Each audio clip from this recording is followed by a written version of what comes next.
Hello বন্ধুরা, welcome back to my channel. নতুন Photoshop tutorial video নিয়ে হাজির হয়ে গেছে তোমাদের সামনে।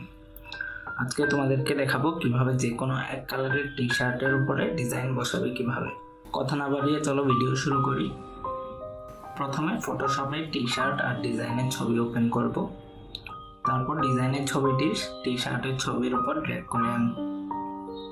এবার ডিজাইনের লেয়ারটিকে পছন্দ মতো ছোট বড় করব ফ্রি ট্রান্সফর্ম ব্যবহার করে। কিন্তু ডিজাইনটি এখন মনে হচ্ছে আলাদা, গেঞ্জির উপরে না।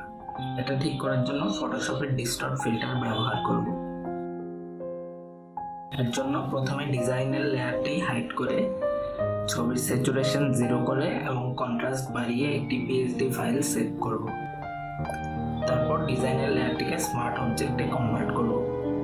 এবার ডিজাইনের লেয়ারটির উপর ফটোশপের ডিস্টর্ট ফিল্টার অ্যাপ্লাই করব। বাস আমাদের টি শার্টের উপর ন্যাচারাল ডিজাইন তৈরি হয়ে গেল। এবার ছবিটি সেভ করব।